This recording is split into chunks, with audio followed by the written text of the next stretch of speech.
sitwasyon na is beyond our imagination. Ang kaso lang, kung makita natin, the usual attitude ng tao, yung kumpiyansa. Di ba? Yun talaga ang nasa karamihan ng tao. So, ang akin to, sa Yolanda, pinuntahan ko.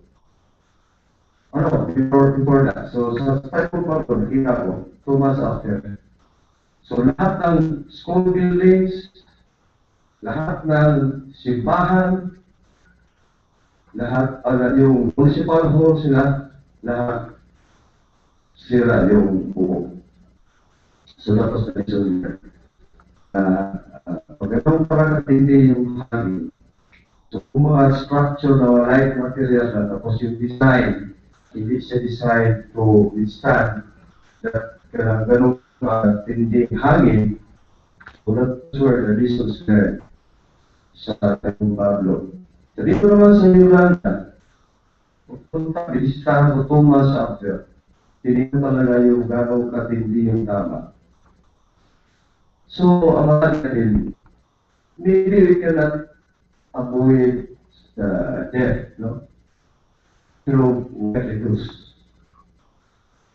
Ang nakita ko doon, binaitok ko sa mga tao, mga services survivors, malalaman mo na hindi na. So, madaling salita, pinaka-basic pala talaga is paano natin mapababa yung dapat malaman ng tao. Yung pati-deliver mo yung information dapat malaman nila.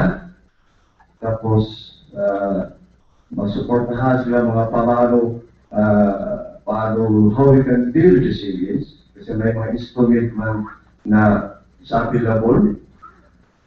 And then, yun, masabi natin, we can really reduce or probably wala talagang disaster na mangyari. So, in my case, sa akong personal lang attitude, hindi ko kaya tumingin ng patay. Maski vehicular accident pa lang, makita ko, yung iba, pag may accident, di ba, lalapit pa sa scene. But in my case, kaya ko tumingin. Hindi ko masigmura yung makakita ng patay. So, I really focus more on how we can predict.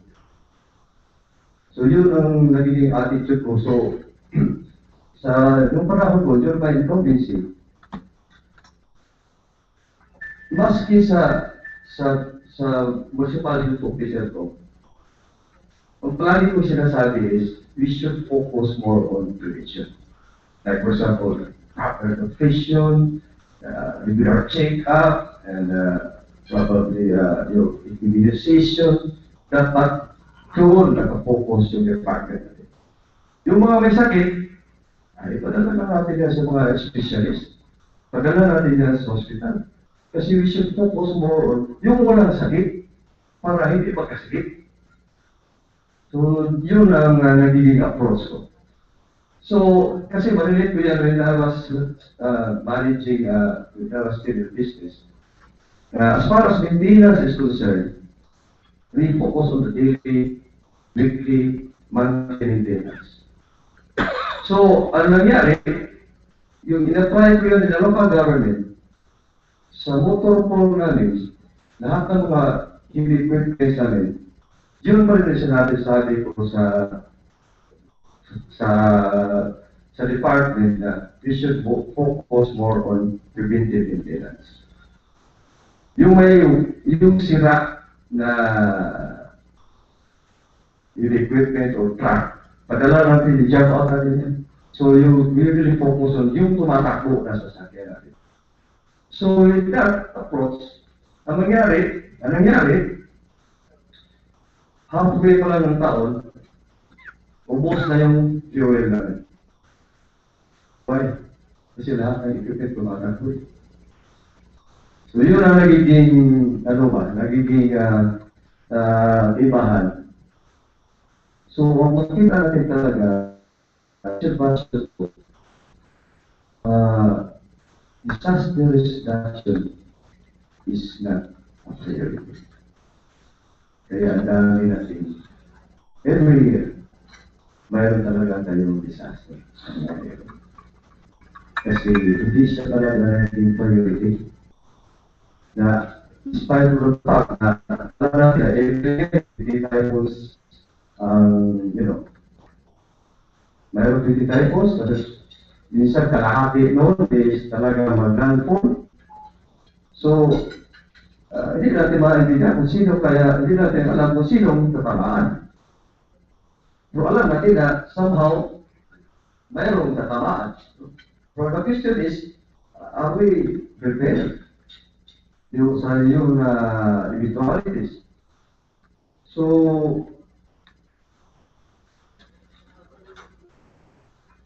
actually, marami din dapat hindi mo kumpisahan.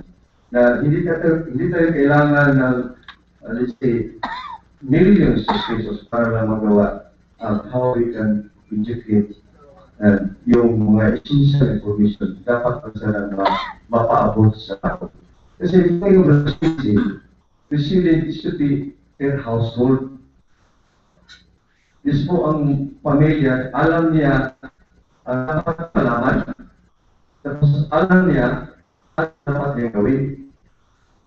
Yun ang role ng local government na dapat yun ang mag-establish natin.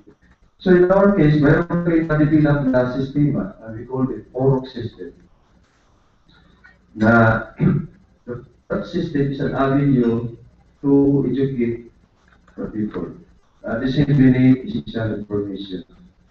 So, tapos yung sistema yun, talagang naka-focus on addressing the vulnerability of every community in the barangay, in creating and mobilizing local resources, in creating local, logical, and practical solutions.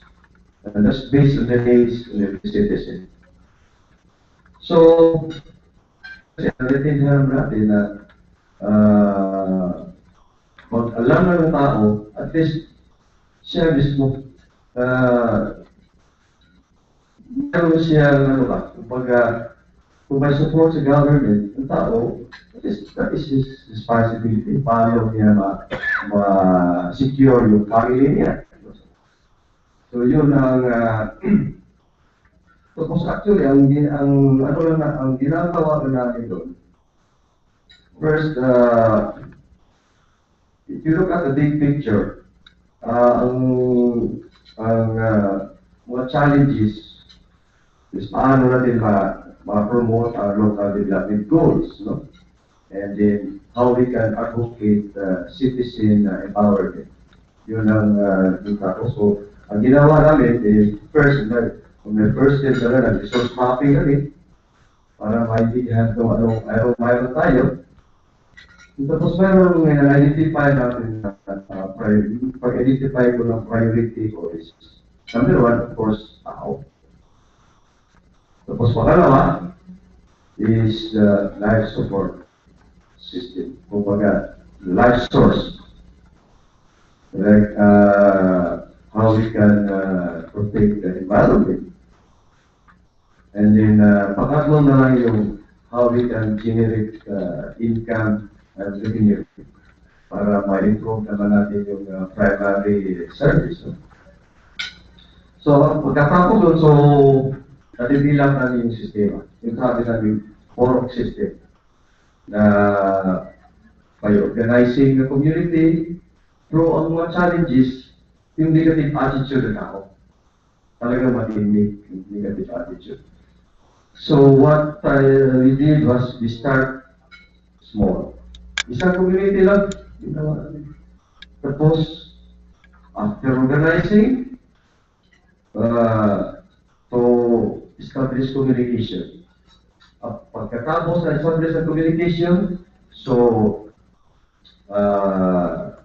deliver yung mga primary service, basic services. So, nagkaroon ng trust. So, mayroong trust na, then, mga programs or projects implement in that particular community. Kasi in my case, me as a mayor, kung isang community lang, madali na, tulungan. No? Kasi nakita ko, sa experience ko in the private sector, you have to show result. Kasi ang attitude ng tao, it's a waste of time and effort. Paborito lang natin yun. So, hindi nila ma-embrace yung initiative mo. So, yun ang ginagawa natin. Start one community, bibigay lahat ng support, mag-create relationship after the programs of projects, then we start changing paradigm.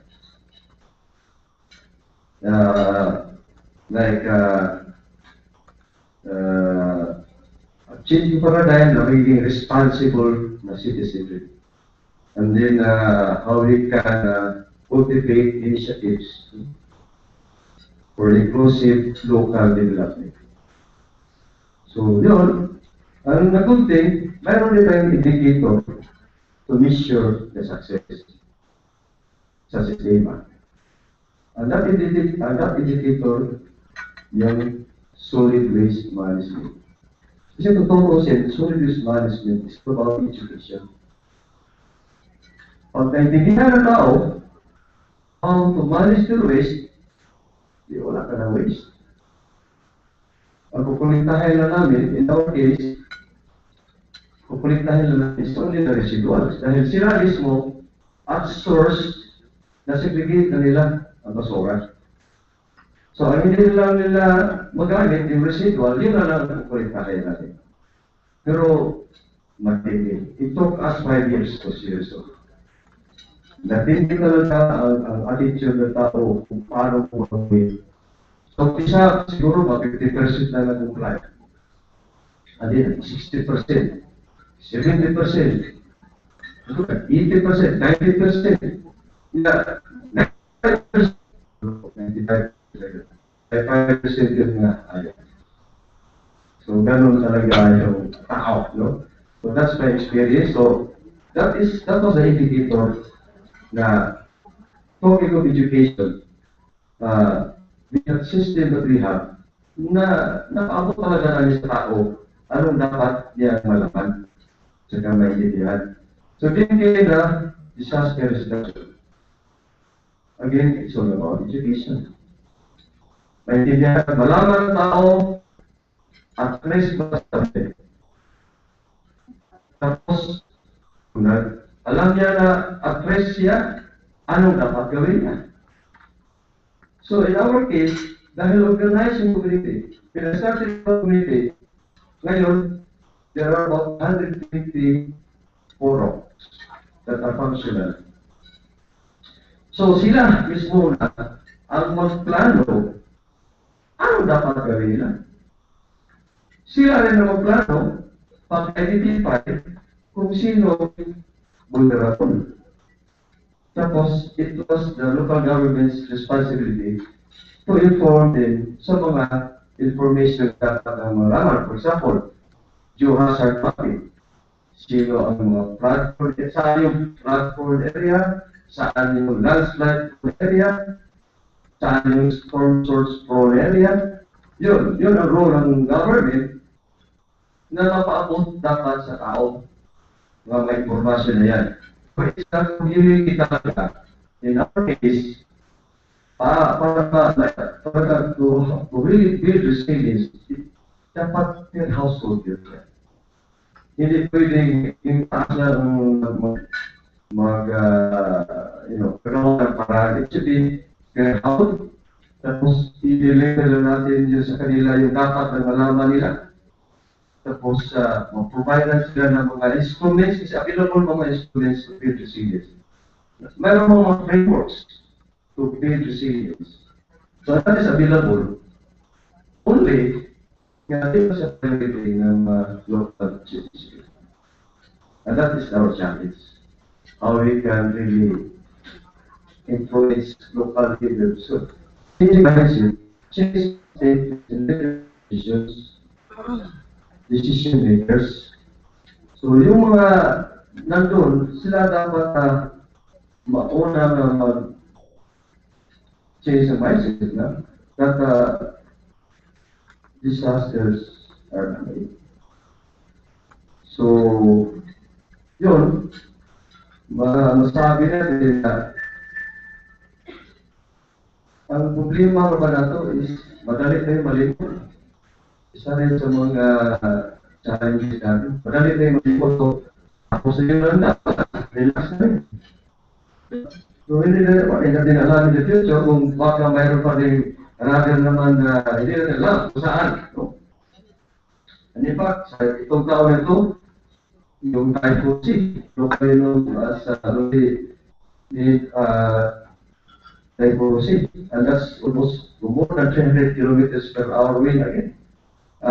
Only nga, pataas na siya, going to Japan. So, that's the new normal. So, yung Typhoon na lang na, at ano ko is the new benchmark. And yung dapat, yung katindi na devastation na dapat at ipagandaan.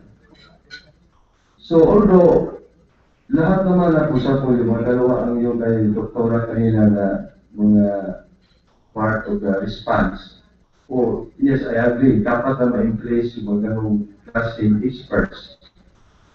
Pero, in my part, I try to focus more on how they interpret disaster. Yung talagang dapat na din mo, or at least, how we use this, yung dapat focus. Rather than focus tayo ng mga psychosocials, rather than focus tayo ng more on response, but dapat na i-place in every project, dapat i-place yung response team, dapat i-place yung psychosocial na thing, kasi di natin maiwasan na yung may mga tawag natin na trauma, no? After disaster. So, pero kung walang disaster, walang trauma. So, I think we should focus more on how we can prevent disaster. Yeah, dahil meron na tayo mga tools, may mga instrument, may paraan tayo paano. It's a matter of pagiging tayo siya, and everybody has a role to play. Bawat isa natin mayroong role. So how we can complement to become a recipient. So,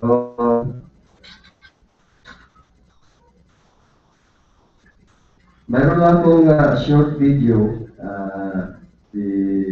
about the system na nagawa natin sa The Philippines main forest and extensive coastlines make it home to a diverse range of birds, plants, animals, and sea creatures. It is one of the 10 most biologically diverse countries and is at or near top in terms of biodiversity per unit area. Stretching to a total land area of 300,000 square kilometers, this 7,107 island archipelago provides rich natural resources and diverse culture. But being situated in the western fringes of the Pacific Ring of Fire, the Philippines also receives frequent seismic and volcanic activity. Sitting astride the typhoon belt also doesn't help, as the country frequently experiences torrential rains and thunderstorms, and is visited by over 19 typhoons each year. With annual rainfall as much as 5,000 millimeters, disaster risk reduction is a highly important matter. Yet politics, lack of education and awareness, diverse funds and overpopulation hinder the country from being fully prepared for disaster strikes. In the Pahican Island, a Maltese group of islands of the Philippines, is a different story. The municipality of San Francisco is setting an example of good governance and effective community development. They have achieved this by empowering the residents through resilience, especially in the area of disaster risk reduction. Named the San Francisco Porok System and initiated in 2004 during Alfredo Apliano Jr.'s stint as municipal mayor, this project has already received international recognition. The project thrives in empowering the residents of San Francisco Camotes Through the institutionalization of the Purok system and microstructure of the Barangay unit, bringing effective governance at the sub-village level. The Purok system is an indigenous method of self-organization at the sub-village level. This system is an avenue to educate the people and disseminate essential information, inculcate the value of volunteerism and nationalism while talents and skills are exercised to its fullest potential. The organizational structure of the average local government unit without the Purok system is as follows. The municipal mayor, followed by the council, the different department heads, and finally the department captains. However, the Purok system, Purok residents are elected by the residents, and Purok coordinators are assigned to give the mayor immediate communication to the different Puroks of the city.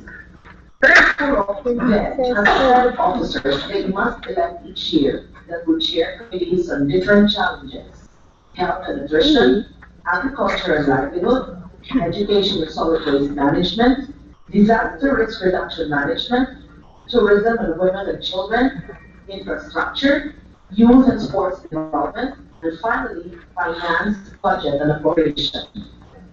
Meetings are to be held monthly or disclosed in the community, and all their funds have to be raised by themselves, as well as the labor costs for building their Purok halls, such as this one, Purok Talasagan, Barangay Santiago. The hall is made of indigenous materials, and boards with the Millennium Development Goals and the Yogo Framework for Action are written in the vernacular for everyone to read and understand. This is a monthly meeting for this Purok, and being in a Catholic-dominated country, each meeting must always start with a prayer, followed by the singing of the Philippine National Anthem.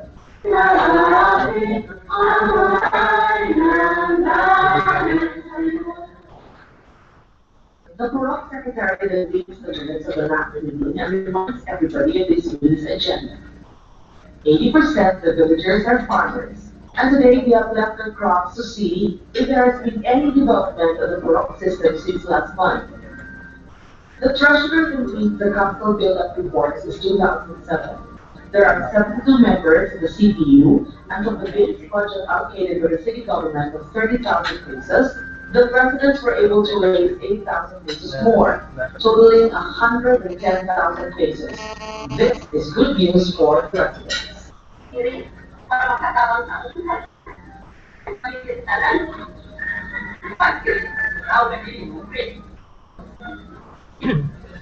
The other officers don't read the other reports.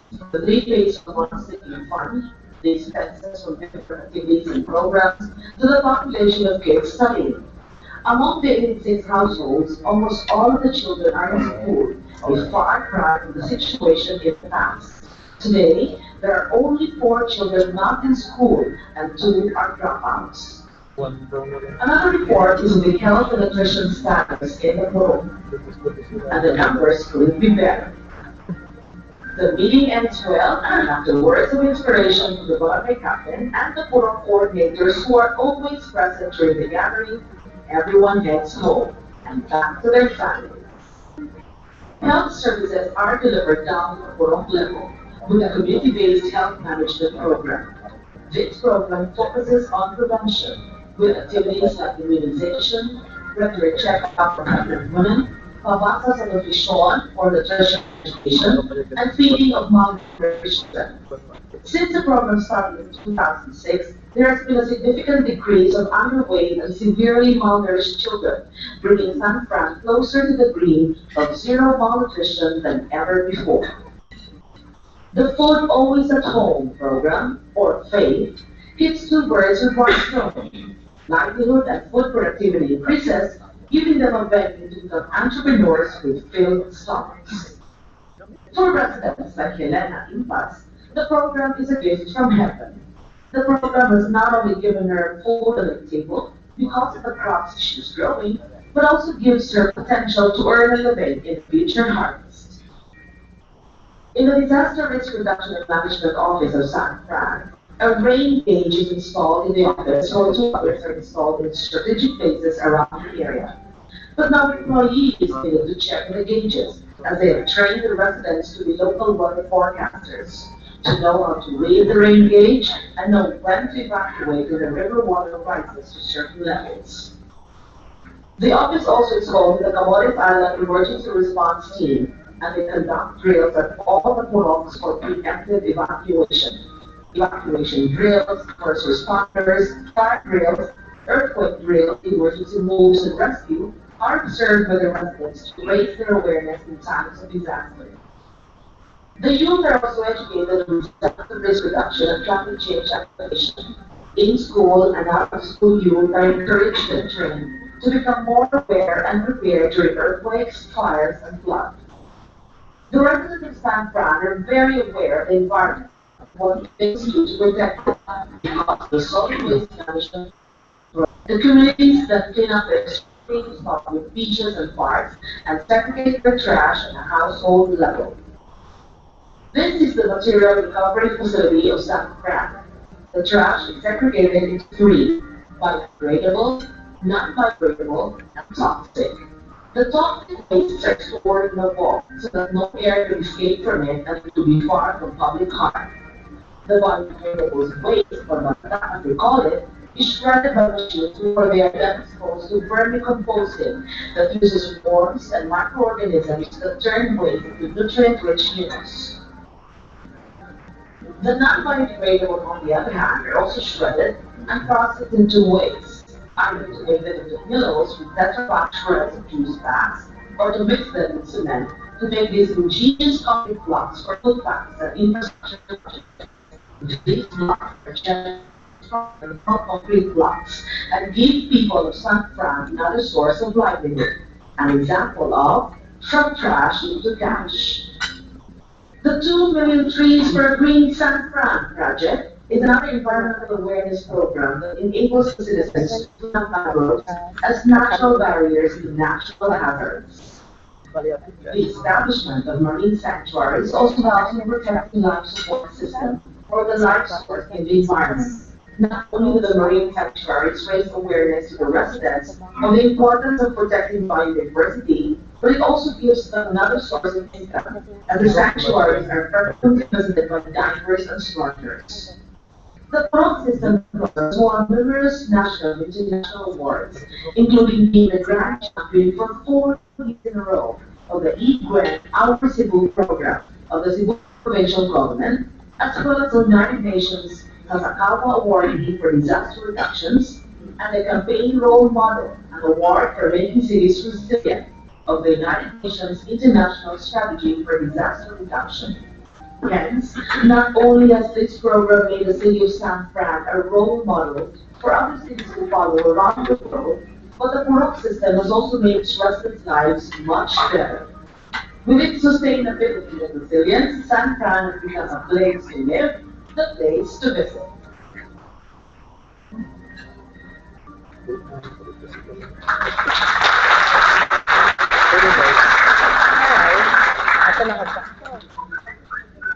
So, para sa Cebu, ginawa namin ngayon is how we can collaborate with other local governments and we can discuss sharing of these practices to as ways forward to rebuild resilient community. Thank you. Thank you very much, Honorable Vice Mayor Alfredo Arteliano Jr.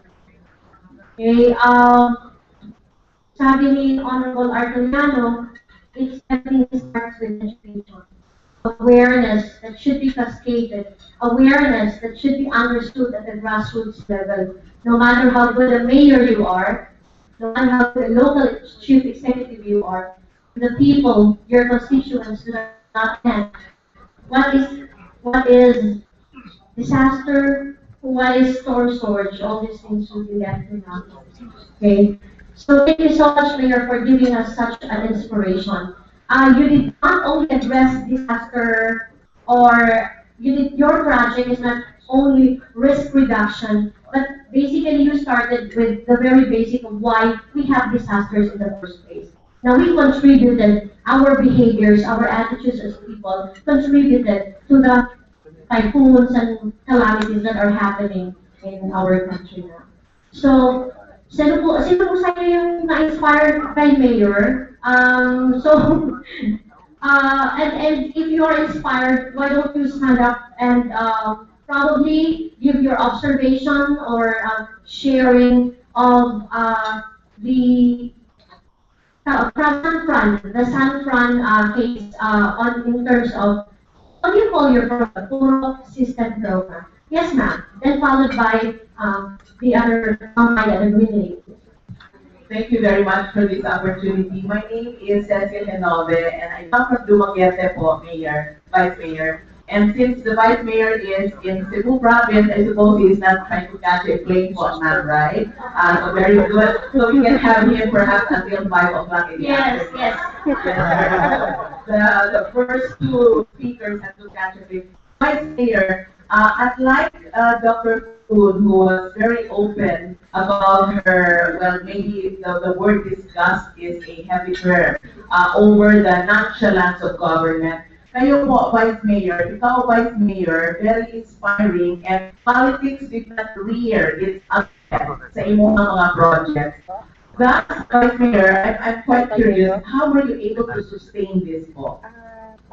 Yun sa nimo o ka ng padayon without any hitches whatsoever. I'm sure there are hitches, but we see that you have been very successful in San Fran and in the entire Camotes Island.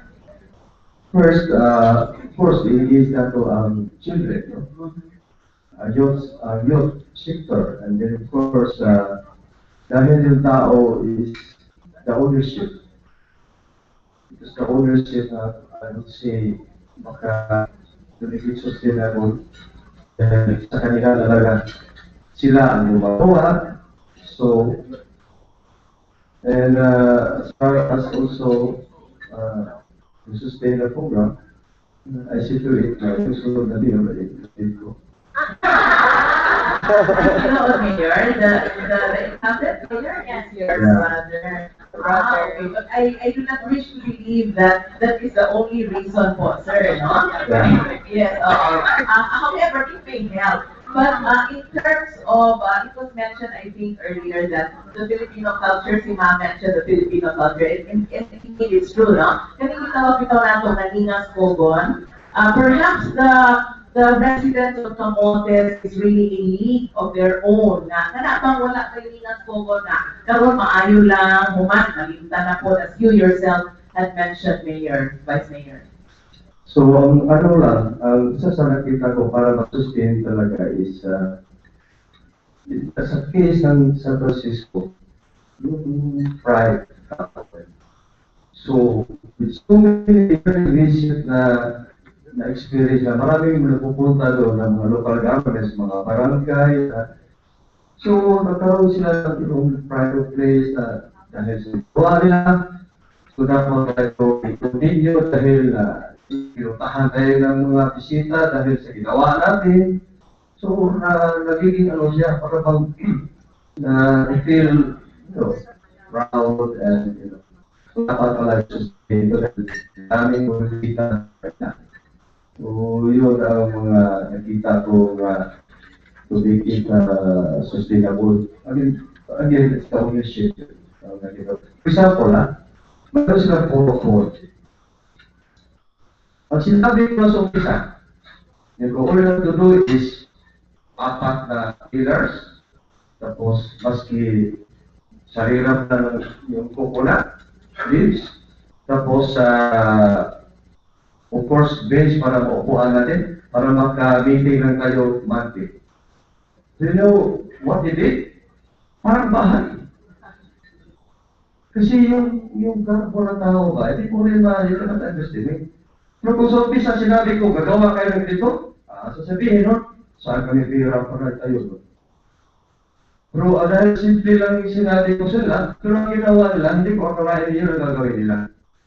Dahil yung mga building talaga, mayroon pa sila, may meeting sila, may kitchen, may toilet. So, hindi mo kung maano i-challenge mo pala yung tao, yun, yung ma-understand. So, it's the ownership. Kaya napasingkusin tao na iligay ko nila para itayo yung poroko nila. Pero yung ginawa nila, I cannot imagine na nagawa nila. na yung resourcefulness, yung initiative na na-cultivate pa. So, kasi meron kong policy rin na we have this no roll out policy. Kumbaga, they have to earn it. So, in our case, meron kaming incentive. Yung incentive ko, hindi ko binagay diretso. We have discussed incentive of 50,000. Pero you want to comply. Meron sila dapat comply. Number one, okay, meron pa kayo backyard garden. Kasi bigyan pa kayo ng raise. Bigyan pa kayo mag-meeting every month. So, basic kayong requirements. Tapos, at the end of the day, titignan, ang benefits na sila pa rin. So, yun. Ganun ang process, pero it's a long process. Although, ang good thing is, it's a complete talaga. Slow process, but complete. So that's why it took us 5 years to see result. It was very slow talaga. Kasi mahirap hindi daating sa tao to change mindset talagang attitude. Pero we have this never give up attitude. So, tuloy-tuloy pa rin. So, nakita yung resulta. Observation na lang mga kinapay mga question, no? Mayor, can you invite us to your place for a field trip? In terms of governance, Mayor, no? In terms of resilience, magkahang-alog istoryahan karon, I think Camotes in Cebu truly is an epitome of resilience of the Filipino. This is first of all, Alam mo lang bakit siguro, Mayor, may mga pagkabok pa makakadagat, no? yeah, sa island, 2 hours by boat. Okay. Pero, you know what? Hindi po talaga maano yung during that time, ako parang sinasakyan ko ron. Pero ngayon, it's just a matter of how many years lang. Parang ko na nagbiyahe. Roro. With a capacity of 18 cars. So, just imagine ang, ang progress ba. So, hindi na masyadong control. Dahil 2 hours lang. Tapos, malaki na yung boat. And mag-upisa na 5 o'clock in the morning hanggang sa gabi yung trip. So, marami na. Pero mas maganda kung during summer. Yeah. We will take note of that po, Vice Mayor. So, And we will take note of that, Vice Mayor. Yeah. So, noon, ang ano namin sa inyo is we have so many white sand beaches. And we have also this beautiful lake, so it's closer to nature. Daghang salamat, Mayor. Drive increase, Vice Mayor. Thank you. Let's listen to the lady out there whose favorite color is green. Good afternoon, everyone. Good afternoon. I would like to thank our speaker here for the very nice sharing. I'd just like to ask kung pareho na ba na ang imuhang giingon na puro sitio sa Cebu City? Yes, actually, Puro is based on geographical location and distance ng mga pagkakas. So, mayroong mga sitio sa amin na dalawang Puro, dahil masyado tayo malaki, pero basically sitio yan eh. So, only magdepende lang sa distance ng mga pamamahay. Tapos, kasi ang nakita ko, it's not the size, it's the paano, how strong is the organization. So, mas maliit yung organization, mas madali ang mas i-manage na. So, yun ang ginawa natin. Hello, kami hindi pa, or naman siya, then it's under the barangay. Yeah. Would not be education for the, I mean, mahug na lang wala yung function ng barangay No. official. Actually, ang nangyari, yung barangay council member, siya ang chairman ng bawat, mayroong naka-assign siya ng bawat ko. Siya ang link sa barangay. Una, and in fact, na-appreciate ito ng barangay officials. You know why? Wala kang masyadong problema mo sa kanila. Kasi sa community level pa lang, na-address na. Except kung mayroong mga big issues na hindi na kaya ng community i-address, yun, aabot na yan sa barangay. Tapos kung hindi naman kaya ng barangay, saan ka na-aabot sa akin. So, kumbaga na, iba talagang na-decentralize mo na bawat community So, mas madali siya i-manage. Tapos, again, mas pag-educate ng tao, kasi ginawa namin, iba-iba ang schedule ng meeting sila. So, para yung coordinator, so, may maka-attend yun sa bawat meeting. Kasi sila man ang link from the barangay and into the mayor. So, kinala dahil lesser naman imong kuan, ang imong burden. So, marag, okay na din mo, Vice Mayor, if I will duplicate. I am having to run as Yes. So, in fact, maganda na, maka-compliment siya. You don't have to reinvent the wheel. Thank you so much. Hope I can visit you. We've been planning last summer to go there, but the time was too short. Yeah. So wala namin ka-opportunity to see you. Thank you so much. Okay, thank you very much, Mayor. Let's listen to Dr. Benedict. Thank you very much. Dr. Palaganas of UPW, and Dr. Piera, Administrative Region Research Consortium. Thank you very much, Mayor, Vice Mayor, and Mayor again, for that really very inspiring sharing that you that delivered in front of us.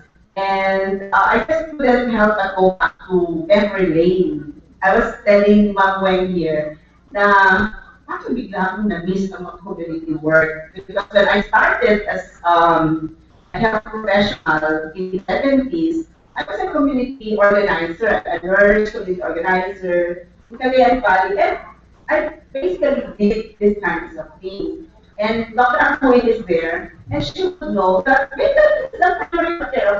was a primary care group. We were doing it in the 70s.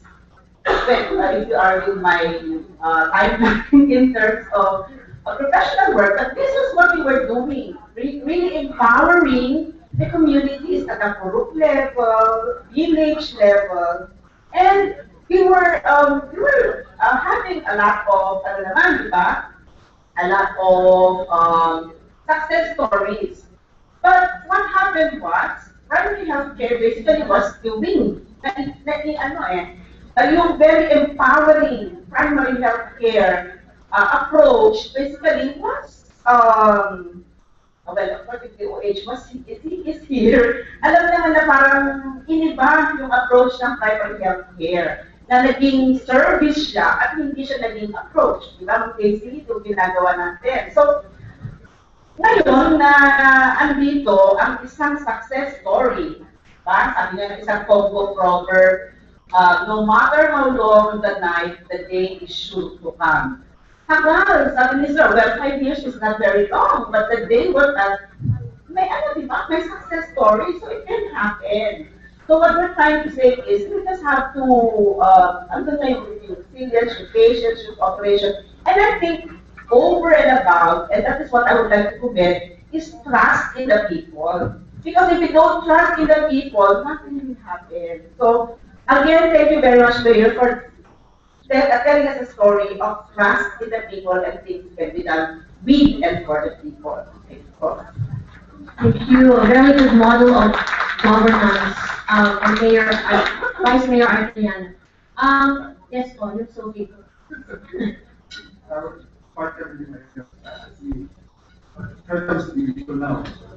Again, this is understanding.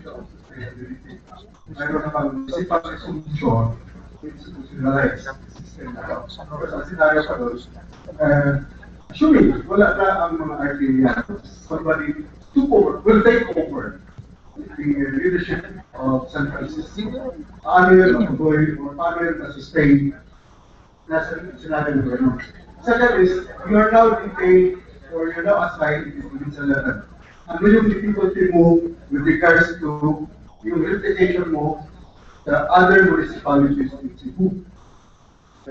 Natapos ni Governor Cavite, so ano yung struggle niya? Yan ang tinitingnan namin yung replicability. So, nakita ko lang, meron tayong template. So, we know where to start. So, paano tayo mag-umpisa? Suppose with the template, masabi ko lang na, although hindi siya na overnight, pero I know na so we say, ganoon din na mangyari kasi nagawa ko na ito eh. So, paano lang tayo, Cebuano. So, there's no reason na hindi natin It's a matter of, depende lang, ang nakita ko lang, what is needed is the willingness sa local chief executive. Kaya nakita na ko kung what we support sa mayor, medyo hirap. So, what we did now, kung sino yung willing, doon kayo mag-upisa. Yung hindi willing, diba? Kasi ang nakita ko, again, is the result that will attract. So, kung makapakita tayo ng result na, for example, may indicator assumption, meron mo tayong indicator to measure success. For example, this is very important, and until now, still a big challenge in the local government is the solid waste management. Until now, it's still a challenge. I'm happy to say that in the 2010 evaluation sa DNR, it was only San Juan that was able to comply the law, the ecological solid waste management law of the entire province of Cebu. So it's a challenge. So, alam ko sa dito to issue the success kasi kung ma-address yung waste management, gumagana yung leadership, di ba? Na talagang na-educate yung tao. So, lahat naman ito, education, for example, I'm happy to see also that one of our suggestions was for thinking. Tingnan mo yung provision, kailangan malinis yung paligid. Kailangan mo ng standard water. Simple. Tapos, part of the education, malaman ang symptoms kung tinamaan ng paligid. Na dapat malaman ng tao. Tapos, anong dapat mong gawin kung tinamaan ng paligid? So, kung yung may information na yan, mapaabot mo lang sa tao, at least, iba siya, di ba? And then we have this new inhibition again, nutrition. Masabi ko is, it's not the money, but the pride, the soul, that you have. Ginawa namin sa among, mayroon kong innovation or initiative na dahil na-promote namin yung backyard gardening. What we did, inumpisahan ko sa Central School, sa PTC meeting, nag-demo yung vegetables, leafy vegetables, nilagyan na namin ng banana to sweeten the leafy vegetables para magiging smoothie siya. I-blender na mo. Tapos it's the private sector that provides the blender. Tapos i-demo mo na mo parents. So, nagustuhan ng parents ang program, i-implement sa entire central school sa municipality. Ngayon, it's a continuing program. So, tapos may implementation, talagang naging tayo na effective yung nutrition program dahil na-at-least yung children.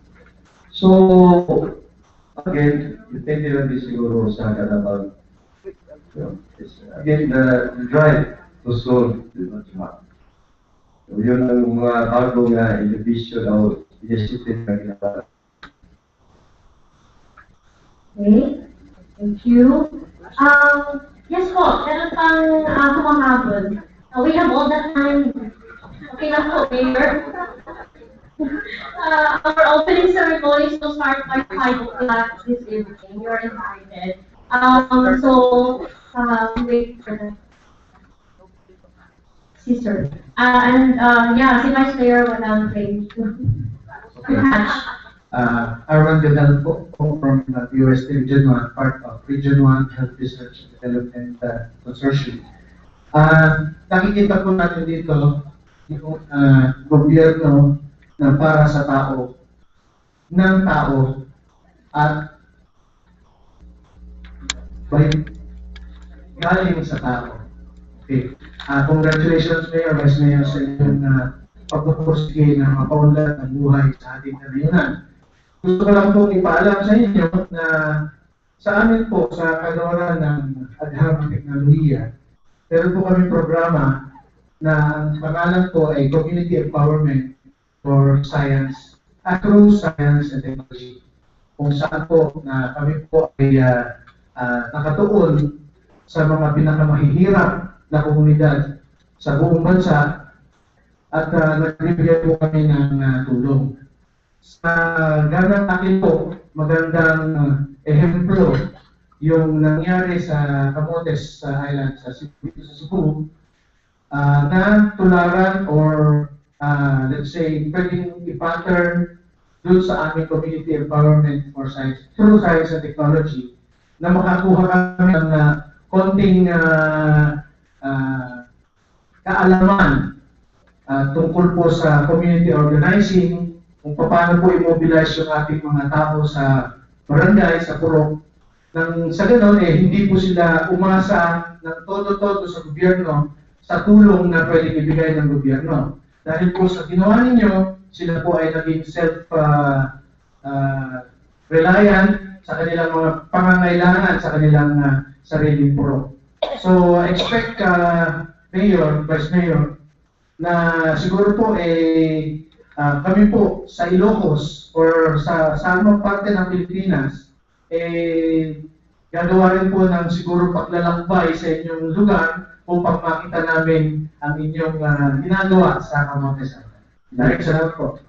Thank you very much. Oh, ayan, Mayor, meron ka ng network, ha? Mayor, I'd like you to share one last time na lang po.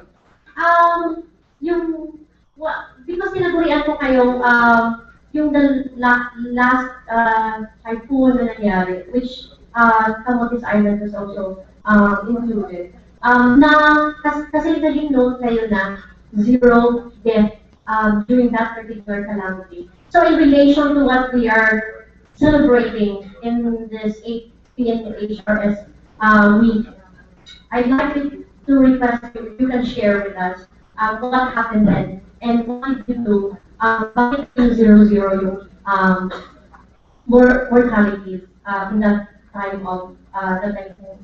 Thank you. So actually, when you learn that case, yung nangyari natin yung zero death, ang masabi ko lang, it was years of work. And there's a saying that the harder you work, the luckier you get. So we're lucky. No?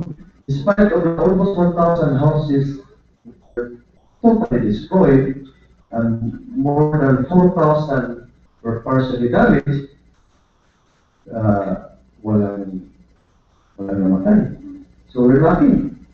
But I would not say, but still, a lot of work needs to be done as far as what we're doing. The magnitude of devastation happening in Tacloban, in JP, so mayroon pa rin dapat natin ma-enhance. So sa case natin, actually, sa akong part, I provided information. In fact, the day before Yolanda came, I stayed in the Pag-asa to have first-hand and more reliable information kasi I understand that the Pag-asa, they have this new Tupner radar. Na sariling natin information na kumbaga mas detailed yung information na mag-provide ng Weather Bureau. So that's the reason that talagang stay ko ito para makuha yung kumbaga updated yung information in regards to the forecast. So I was able to relay that information to my DRMO nga. Sabi ko kasi nga sa kanya, ito na ang pinaghandaan natin, ang pinagkatakutan natin para din na. So yun, lahat ng ginawa natin dapat na ma-exercise yun.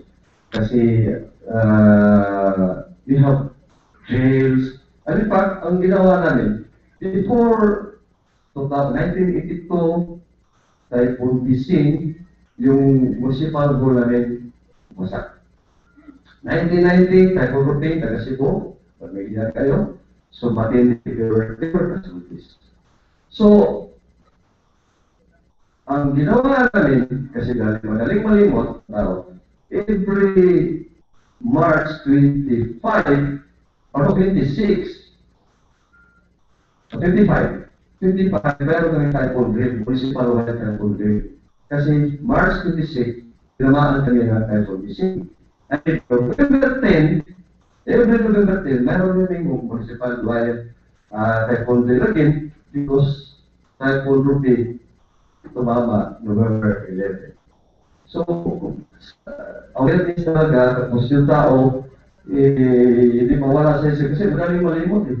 So, kailangan i-corporate natin sa mga past experience na nila typhoon. So, kumbaga, the level of awareness is high. So, mas advantage with regards to how we can relate against each other. Thank you, Mayor. I'd like to pick out from the sharing of Mayor a while ago, yung concept of partnership. Alam ko lang, nakatraining ko kayo ng bridging leadership. Actually, wala. Okay, because you are actually a model of bridging leader.